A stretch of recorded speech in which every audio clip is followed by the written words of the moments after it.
Assalamu alaikum, dear viewers. I am Kamrul Hassan. Welcome everyone to my new channel, BD English Tutorial, an easy method of English learning.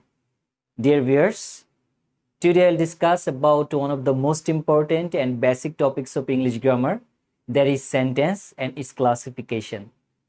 So before going to the discussion, if you are new in my channel, please subscribe my channel and press the bell icon. If you already subscribed, then thank you so much. প্রিয় দর্শক, আজকে আমরা যে topic নিয়ে আলোচনা করব এটা আমাদের ইংলিশ গ্রামারের বেসিকের জন্য খুবই ইম্পর্টেন্ট। বিশেষ করে আমাদের যে সকল বন্ধুরা জেএসসি, এসএসসি এবং এইচএসসি পরীক্ষার্থী, তোমাদের কিন্তু ইংলিশ সেকেন্ড পার্টে প্যাসেজ ন্যারেশন এবং চেঞ্জিং সেন্টেন্স আনসার করতে হয়, রাইট? সো চেঞ্জিং সেন্টেন্স এবং প্যাসেজ ন্যারেশন আনসার করার জন্য first of all you have to identify the sentence. So let's come to the lesson.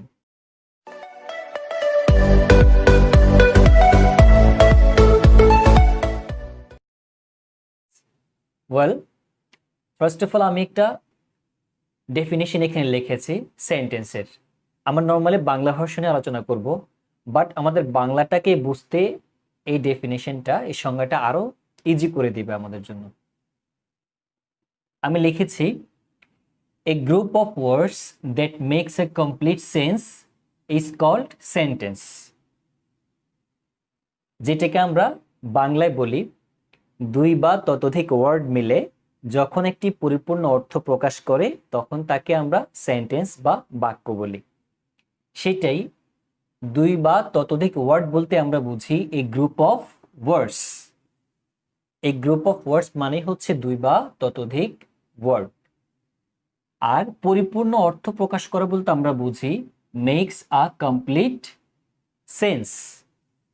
অর্থাৎ to be a sentence, the first condition is a group of words.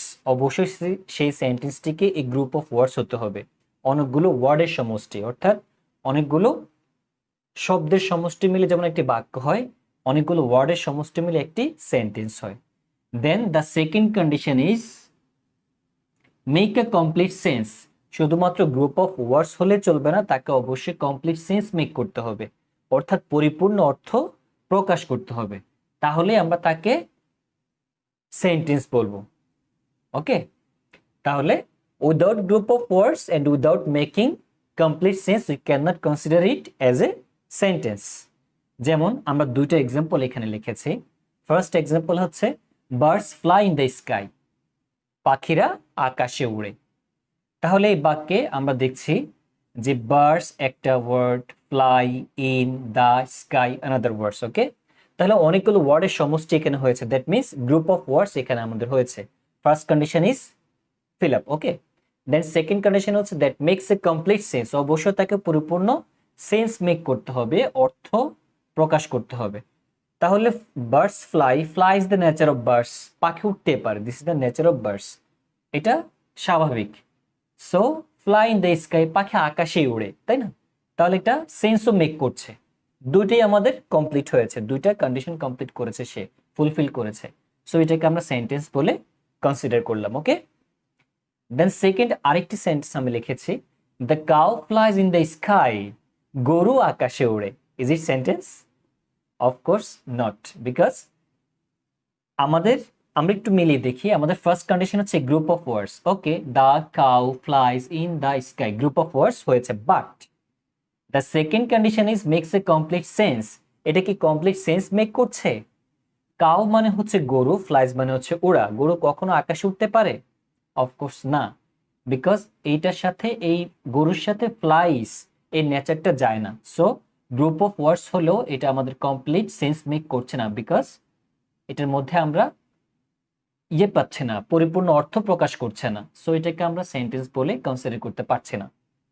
তাহলে আমরা clear sentence কাকে বলে এবং এক্সাম্পলটা clear হয়ে গেলাম। ওকে, তাহলে এবার আমরা আসি, মুছে ফেলছি। আমাদের আরেকটি বিষয় জানা থাকা দরকার, প্রতিটি সেন্টেন্স আবার দুইটা পার্টে বিভক্ত। ফার্স্ট যে অংশ এটাকে বলবো আমরা সাবজেক্ট, আর নেক্সট যে অংশ এটাকে বলবো আমরা প্রেডিকেট। তাহলে এই বাক্যে ভার্বস হচ্ছে সাবজেক্ট আর ফ্লাই ইন দ্য স্কাই হচ্ছে predicate. Okay, come to the classification. আমরা এখন আলোচনা করব on the basis of meaning.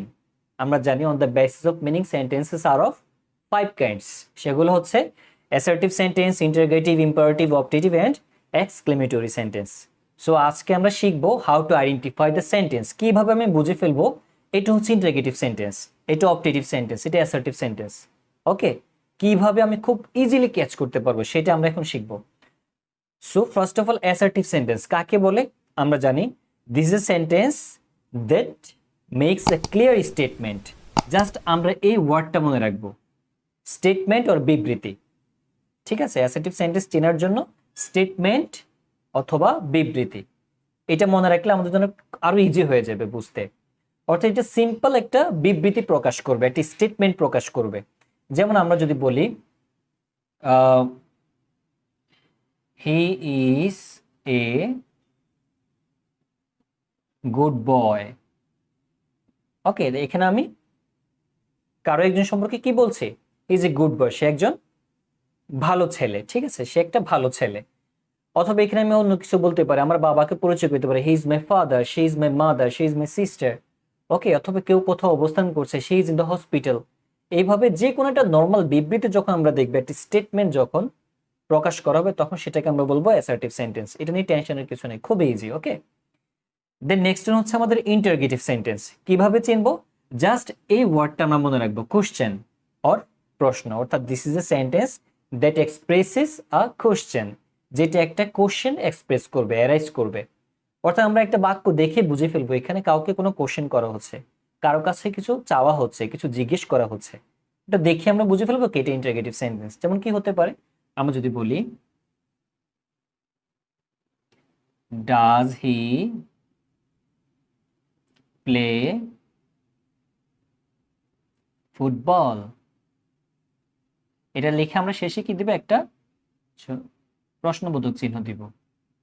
ওকে,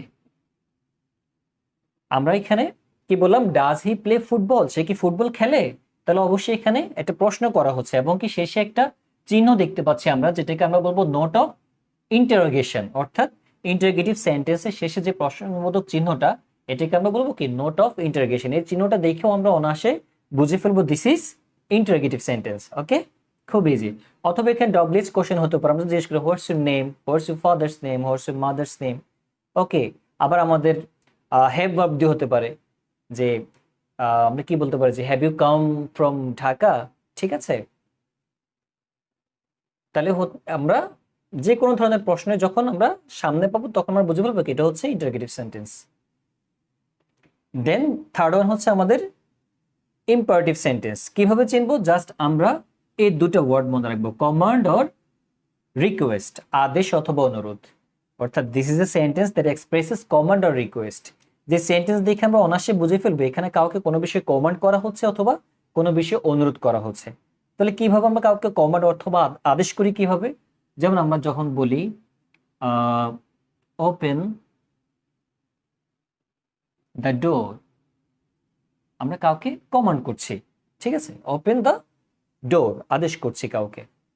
অথবা অনুরোধ করি আমরা কিভাবে কাউকে? সাপোজ আমার কিছু লাগবে, আমি কাউকে ডেকে বলছি যে আমি পানি খেতে চাচ্ছি, please give me a glass of water, আমাকে দয়া করে এক গ্লাস পানি দাও। অথবা আমার একটা পেন দরকার, আমি আমার স্টুডেন্টকে বলছি কি please give me a pen, please give me a pen. Okay, তাহলে এটা আমাদের কাছে ক্লিয়ার। দেন ফোর্থ হচ্ছে অপটেটিভ সেন্টেন্স। কিভাবে চিনবো? জাস্ট এই দুটো ওয়ার্ড আমরা মনে রাখবো, উইশ অর প্রেয়ার, যাকে আমরা বাংলায় বলি ইচ্ছা অথবা প্রার্থনা। অর্থাৎ this is a sentence that expresses wish or prayer. অর্থাৎ এই সেন্টেন্সগুলো দেখে আমরা কিভাবে চিনবো? যে সেন্টেন্স দেখবো কাউকে কোনো বিষয়ে উইশ করা হচ্ছে কিংবা কারোর জন্য দোয়া করা হচ্ছে, তখন আমরা বুঝবো কি এটা হচ্ছে অপটেটিভ সেন্টেন্স। কিভাবে আমরা উইশ করি বা কিভাবে আমরা প্রার্থনা করে থাকি? যেমন আমরা বলি মে হি বি হ্যাপি। ওকে, যে সে সুখী হোক। অথবা আমরা বলি মে আল্লাহ ব্লেস ইউ, আল্লাহ তোমার মঙ্গল করুক। ওকে, মে আওয়ার কিং লিভ লং, আমাদের রাজা কি হোক? দীর্ঘজীবী হোক। এইভাবে আমরা উইশ করে থাকি কিংবা প্রার্থনা করে থাকি। ওকে, দেন ফাইনালি এক্সক্লেমেটরি সেন্টেন্স। এটা অনেক ইন্টারেস্টিং। কিভাবে চিনবো? জাস্ট এই ওয়ার্ডটা মনে রাখবো, ইমোশন আর বাংলা যাকে বলে আবেগ। অর্থাৎ this is a sentence that expresses strong feeling and emotion. যে সেন্টেন্সটা দেখে আমরা বুঝবো এখানে একটি স্ট্রং ফিলিং কিংবা ইমোশন এখানে এক্সপ্রেস করা হচ্ছে। এখন সেই ইমোশনটা কখনো গুড নিউজও হতে পারে, আবার কখনো একটা স্যাড নিউজও হতে পারে। তাহলে আমরা কি বলবো, কিভাবে বুঝবো? যখন দেখবো যে একটা গুড নিউজ, তখন আমরা সেখানে কি বলে থাকি? সাপোজ যখন আমরা খেলা জিতে যাই, আমরা কি বলি? হুররা, we have won the match. হুররা, এই হুররা লিখে আমরা একটা সংকেত দিয়ে থাকি এইভাবে, এটাকে বলা হয় নোট অফ এক্সক্লেমেশন।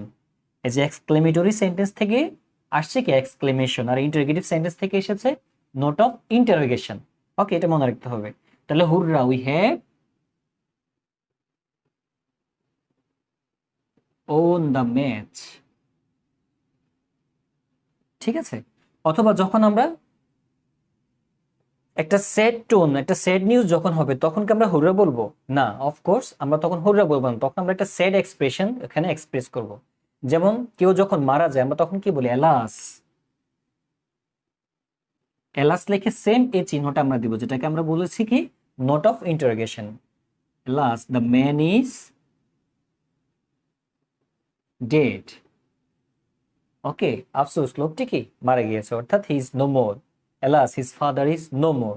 তাহলে এই ধরনের সেন্টেন্স আমরা যখন দেখবো যেখানে কোনো ইমোশন হোক, সেটা গুড, একটা গুড নিউজ হোক, সেটা কোনো স্যাড নিউজ, এই ধরনের ইমোশন দেখলে আমরা বুঝে ফেলবো কি এটা হচ্ছে এক্সক্লেমেটরি সেন্টেন্স। অর্থাৎ এই 5 কাইন্ডস অফ সেন্টেন্স বোঝার জন্য আমাকে জাস্ট স্টেটমেন্ট অর বিবৃতি, কোশ্চেন অর প্রশ্ন, command or request, wish or prayer and emotion, এই যে আইকনগুলো, এই আইকনগুলো মনে রাখতে হবে। তাহলে আমরা খুব ইজিলি ফাইন্ড আউট করতে পারবো যে this is imperative sentence, this is assertive and this is exclamatory sentence. So এটা হচ্ছে আমাদের on the basis of meaning. আমরা জানি on the basis of meaning যে 5 প্রকার আলোচনা করলাম, এই 5 প্রকার কিন্তু আবার দুটো ভাগে বিভক্ত, যেটাকে বলা হয় অ্যাফার্মেটিভ এন্ড নেগেটিভ। সো আমরা এখানে যেই কটা এক্সাম্পল এখানে লিখেছি সবগুলো হচ্ছে অ্যাফার্মেটিভ, অর্থাৎ হ্যাঁ বোধক। এখানে না বোধক একটি আমি লিখিনি। তাহলে এটাকে এবার নেগেটিভ করে ফেলবো খুব easy. He is a good boy, he is not a bad boy, অর্থাৎ সে খারাপ ছেলে না। ডাজ হি প্লে ফুটবল, সে কি ফুটবল খেলে? তাহলে আমরা কি বলবো? Does he not play football, সে কি ফুটবল খেলে না। দেন ওপেন দ্য ডোর, দরজাটি খোলো, এটাকে আমরা নেগেটিভ করে ফেলবো। ডোন্ট শাট দ্য ডোর, দরজাটি বন্ধ করো না। Then operative sentence, may he be happy, মানে কি সে সুখী হোক। May he not be unhappy, সে অসুখী না হোক। এরপরে এক্সক্লেমেটরি সেন্টেন্স আমরা কি লিখেছি? Hurrah, we have won the match, যে কি মজা, আমরা খেলা জিতে গেছি। তাহলে এটার অপোজিট কি হচ্ছে? Negative. হুররা, we have not lost the match, আমরা খেলা হেরে যাইনি। এরপরে দেন আছে alas, the man is dead, যে আফসোস, লোকটি মারা গেছে, অর্থাৎ মারা গেছে মানে সে জীবিত নেই, তাই না? তাহলে alas, the man is not alive, যে হায় আফসোস, লোকটি আর জীবিত নেই। তাহলে আমরা 5 প্রকার সেন্টেন্স আবার 2 ভাগে বিভক্ত, অ্যাফার্মেটিভ আর নেগেটিভ, সেটা আমরা আলোচনা করলাম। এটাও জেনে রাখা ভালো আমাদের on the basis of meaning ছাড়াও on the basis of structure sentences R of 3 kinds. সেগুলো হচ্ছে সিম্পল, কমপ্লেক্স এন্ড কম্পাউন্ড। তবে সেটা নিয়ে আমরা এখন আলোচনা করছি না, because simple, complex and compound আলোচনা করার জন্য অবশ্যই আমাদেরকে ফাইনাইট ভার্ব এবং নন ফাইনাইট ভার্ব শিখতে হবে। প্রেজেন্ট ক্লোজ আমাদেরকে জানতে হবে। প্রিন্সিপাল ক্লজ কাকে বলে, সাবঅর্ডিনেট ক্লজ কাকে বলে, সেটা আমাদেরকে শিখতে হবে। আমরা সেগুলো আলোচনা করে দেন আমরা আমাদের আপকামিং লেকচারে on the basis of structure sentences R of 3 kinds, সেটা আমরা আলোচনা করব। So this is all about our sentence and its classification. I hope you have enjoyed the lesson very much. I'll come back very soon with a new lesson. Till then, take care and bye.